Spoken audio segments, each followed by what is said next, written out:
The president talked about nominating him to be Veterans Affairs Secretary. Stories leaked about improper behavior by Jackson that he really didn't answer questions about. Despite that, now the president wants Admiral Jackson to serve as chief medical advisor and assistant to the president. On top of this, President Trump is now pushing for Jackson to receive a military promotion, renominating him to receive a second star. As CNN's Barbara Starr reports, the president wants this despite the fact that the Pentagon Inspector General has not yet concluded his investigation into Jackson and those allegations. President Trump has once again appointed Rear Admiral Ronny Jackson to a role in his administration, this time as his chief medical advisor and personally nominating him for a second star, a high-level and controversial promotion. Jackson, as White House physician, gave the president glowing reviews after last year's physical. I told the president that if he had a healthier diet over the last 20 years, he might live to be 200 years old. He had great findings across the board, but the one that stands out more than anything to me is his cardiac health. His cardiac health is excellent. Jackson's medical findings, not unexpectedly, were warmly received by President Trump. Ronny Jackson, Admiral Doctor, is one of the finest men that I've met over the last long period of time. But the praise came as Jackson was running into trouble last year, forced to withdraw his nomination for Veterans Affairs Secretary over allegations of misconduct, including he was abusive towards colleagues, he loosely handled prescription medications, and was periodically intoxicated. Jackson denied all of the allegations, calling them completely false and fabricated. These were false accusations about a great man. But a Defense Department Inspector General investigation remains open. The IG is still trying to interview key White House and military personnel. That means despite the president's nomination, Jackson is unlikely to get Senate approval for that second star while the investigation remains active, typical for all officers. They should not be promoted while an investigation is ongoing. And that's part of the process. Jackson first served as White House physician in 2006 during George W. Bush's presidency, continuing in his role under Barack Obama and then Trump until last year. He had returned to the White House medical unit, though the White House has not responded to inquiries on what his exact duties are. President Trump's next annual physical is scheduled for this week, but it is not yet clear if Admiral Jackson will conduct the exam. Jake? Barbara Starr at the Pentagon, thanks so much. There's a lot of speculation about why Trump likes Jackson so much despite these allegations. Well, here's one possible reason. One of the things, being with the president on a day-to-day basis, that has been impressive to me is he has a lot of energy and a lot of stamina. That really is something President Trump likes, people who praise him and people who are loyal to him. Yeah, I'm just laughing because I'm not really sure, like, a lot of energy is a clear medical diagnosis, but okay. How about him saying that President Trump would live to be 200? Well, you know, the president's not a big fan of facts, so I'm sure he loved that statement of the possibility of living to 200.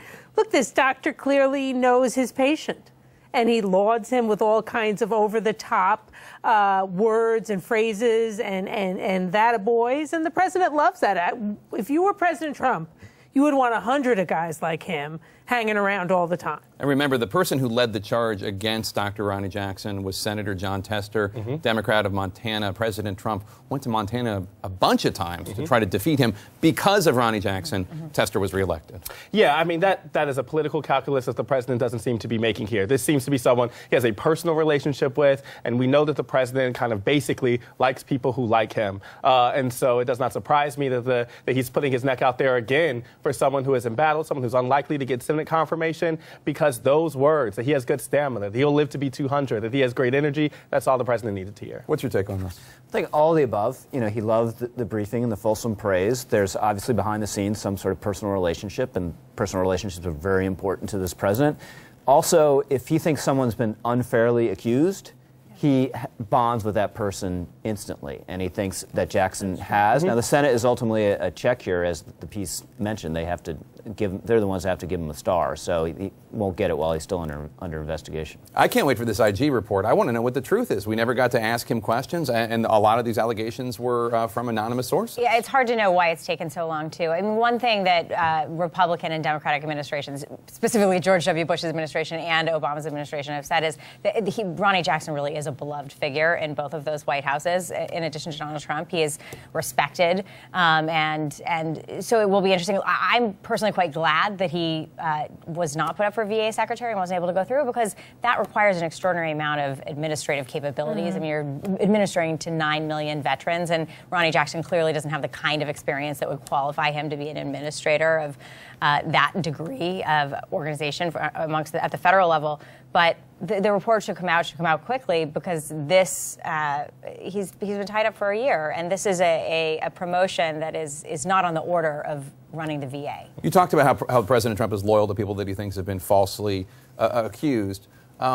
So how do you explain he was loyal to Scott Pruitt, then he wasn't at the EPA. He was loyal to Ryan Zinke at Interior, then he wasn't. He was loyal to Tom Price at HHS, then he wasn't. Is it just ultimately the facts come out, or how do you see it? I think, one, that people concluded actually they weren't being falsely accused, although their initial reaction was that they were, and they became political liabilities. So personal relationships matter a lot to him, but also, end of the day, very transactional guy. Up to a point. Up to a point. But what do you make of these allegations? I mean, abusing prescription medication could be theoretically, and we don't know what the truth is here, but it could be theoretically, you're on a trip and he gives you an Ambien so you can sleep because you're going to Thailand and it's the middle of the day. But another reason people love him. Right? Well, I think that's probably true. I think that's probably true. He was beloved because he would help you manage your sleep schedule, even if it wasn't a prescription.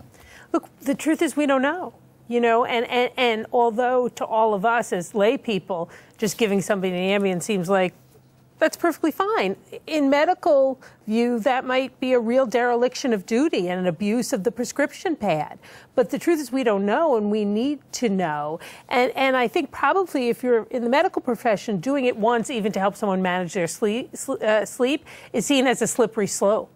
And then where will we end up? And we know what it's done in the opioid crisis with people overusing their prescription pad. I don't want to make too much of this, but I will say that the president's affection for people who praise him and his susceptibility to that praise is something that national security experts say makes him vulnerable when it comes to negotiations with Kim Jong-un, President Putin, et cetera, because it's easy to get him to like you. Right. We've seen this play out on the international level, also on the domestic politics level. You mentioned the foreign actors who have clearly taken to releasing laudatory statements of the president and being kind of extra verbose in that praise to get him on his side. We've seen that domestically. We've seen folks go on his favorite TV shows. We've seen people like Senator Lindsey Graham and others really ramp up their vocal praise of the president to create a real an ear with him. And so this is something that certainly he's susceptible to, those business transactions, open them up to that, but also just personally, he hears that praise and he latches on, especially